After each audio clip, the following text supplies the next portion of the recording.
Friends अभी हमने illustration 12 complete करा। मैं इनके बाद सेक्शन ए और बी करवाने वाला था, लेकिन वो देखते हैं डायरेक्ट होमवर्क में दे दूं। मैं आपके कॉन्फिडेंस के लिए ओरली इलस्ट्रेशन सम नंबर 14 सॉल्व करवाने जा रहा हूं। एम एच आप देखिए, सम नंबर 14 पैटर्न ऐसा ही है। इनमें भी आपके पास ओल्ड बैलेंस शीट है और रिवैल्यूएशन अकाउंट है, जिनसे आपको पहले क्या बनाना पड़ेगा, new balance sheet after revaluation and partners capital account, जो आपने बना दिया जर्नल एंट्री की बात बाद में। अब हमने जैसे इलस्ट्रेशन पढ़ा था वैसे ही क्या सॉल्व करने जा रहे हैं सम, लेकिन थोड़ा फोकस करना ओरली। ये आपका पहला होमवर्क है आज का, illustration number 12 and sum number 14। पहले से जाते हैं credit side of revaluation account. क्या है वो? Land building account 10,000। Friend credit पे लैंड बिल्डिंग अकाउंट 10,000 है, तो सोचिए लैंड एंड बिल्डिंग क्रेडिट पे मतलब फायदा 10,000 से बड़े होंगे या घटे होंगे? बड़े होंगे। Old land and building 90,000। 10,000 से बड़ा, तो नई बैलेंस शीट में वो कितने से आएगा? 1 लाख।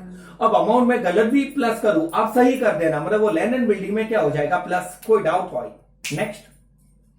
By creditors account 6,000। अरे यार अमाउंट भी नहीं बदलते।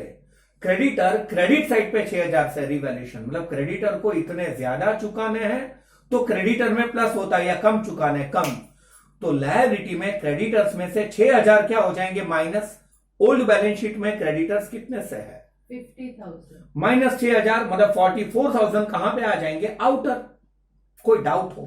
Third. Income receivables 3,000। Friend receivable हमेशा असेट्स, पेएबल हमेशा लायबिलिटी, मतलब जो इनकम रिसीवेबल है अमाउंट 3,000। वो कहां पे आ जाएगा? असेट्स थोड़ा नीचे से रखना, दूसरी असेट्स ऊपर आती है ना। शायद क्रेडिट साइड ओवर लग रहा है। हाँ। वो तो कॉपी मार है। और लॉस है क्या प्रॉफिट आमा इनमें भी? क्या यार थोड़ा तो बदलो। मतलब हमने क्या कंप्लीट करा? रिवैल्यूएशन क्रेडिट साइड, हवे रिवैल्यूएशन नहीं डेबिट। पहला मशीनरी 35,000। फ्रेंड डेबिट पे मशीन है तो मशीनरी 35,000 से डिक्रीज हुई होगी। Old machinery 80,000। में से 35,000 आप क्या कर देंगे? माइनस, तो बाकी के 45,000 आउटर में असेट्स में। फिर फर्नीचर 5,000। ये भी 5,000 से फर्नीचर घटा ही होगा ना, डेबिट पे है। Old furniture 20,000। माइनस 5,000 था आउटर में 15,000, क्योंकि असेट्स डेबिट पे है तो डिक्रीज हुई होगी। फिर इन्वेस्टमेंट 3,000। तो इन्वेस्टमेंट्स को भी 3,000 से हमें क्या करना है? डिक्रीज। Old investments 15,000। 15,000 में से 3,000 जाए तो आउटर में 14,000 आ जाएंगे। मस्ती कर रहा हूं, 12,000 आएंगे। Next. Bed date reserve 10,000। Friend revaluation में बैड डेट रिजर्व कितने हैं? 10,000। चलो ये मैं आपको बोर्ड पे करके बताऊं, लेकिन आप पहले अपना दिमाग लगाना। ओल्ड बैलेंस शीट में डेटर्स कितने से हैं? 80,000। ये मैं डायरेक्ट लिख रहा हूं। मैं न्यू बैलेंस शीट में क्या बताएंगे वो बता रहा हूं। After revaluation minus bad debts भी है रट्टा। हाँ 4,000। तो उसमें कोई चेंज नहीं, तो वो क्या रहेगा? As it is 76। फ्रेंड आप 76 से भी शुरुआत कर सकते हैं। Minus new BDR 10,000। Wait, new BDR की ओल्ड बीडीआर क्या है बैलेंस शीट में? 6,000। 6,000 ऑलरेडी रिजर्व था। रिवैल्यूएशन की डेबिट पे बीडीआर क्या लिखा है? 10,000। मतलब 6,000 ऑलरेडी बीडीआर था, 10,000 से बीडीआर बढ़ाना है, तो टोटल बीडीआर कितना होगा? 16। जैसे याद आया लास्ट सम में हमने 7,500 बीडीआर था, 7,500 से बढ़ाया था तो नया बीडीआर 15,000 आएगा। वैसे ही मतलब आउटर में 60 आ जाएंगे ना, आना चाहिए। रिजर्व में प्लस करा और माइनस करा, तो भी डाउट हो तो पूछ सकते हैं, लेकिन बिंदास आना। फिर बीडीआर के बाद क्या है? स्टॉक अकाउंट वो भी घटेगा ही ना। कितने से है रिवैल्यूएशन की डेबिट पे? स्टॉक 3,000। ओल्ड स्टॉक असेट्स पे होगा। 15,000। 15,000 में से 3,000 क्या कर दे? माइनस, तो स्टॉक भी मिलेगा। और कुछ है? Outstanding expense 2,000। पेएबल्स लायबिलिटी पे, मतलब आउटस्टैंडिंग एक्सपेंस बैलेंस शीट में कहां पे आ जाएंगे? लायबिलिटी नीचे से। फिर कुछ है? Bank overdraft interest 1,500। ये रिवैल्यूएशन की डेबिट पे है। अब गलती से बैलेंस शीट पक्का। फ्रेंड ये बैंक ओवरड्राफ्ट इंटरेस्ट रिवैल्यूएशन की डेबिट पे है, तो ये भी चुकाना बाकी है। कहां पे आएगा? लायबिलिटीज। इनमें दो चीज आउटस्टैंडिंग है, outstanding expense and overdraft interest. इसकी भी इफेक्ट बैलेंस शीट की कहां पे? लायबिलिटीज। फिर फ्रेंड ये रीवैल्यूएशन अकाउंट कंप्लीट करा, अब इसका प्रॉफिट है या लॉस है? लॉस। तो फ्रेंड ऊपर आपने पार्टनर्स कैपिटल अकाउंट बनाया ना, लॉस है तो कैपिटल इंक्रीज होगा कि डिक्रीज होगा? डिक्रीज। कैपिटल नहीं डेबिट, क्या है प्रपोर्शन होल्ड? 4:3:2। इनमें बाइफरकेट कर लेना, 4/9, 3/9 एंड 2/9, क्योंकि 4 + 3 + 2 9 होता है। ये रीवैल्यूएशन कंप्लीट होगा, फिर सेम डायलॉग, चप्पा चप्पा चरखा चले।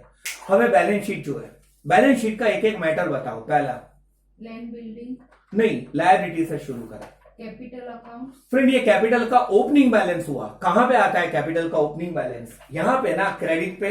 फिर क्लोजिंग बैलेंस बैलेंस शीट में। फिर जनरल रिजर्व, यो जनरल रिजर्व उनकी कैपिटल की कहां पे आ जाएगा? क्रेडिट, इन 4:3:2।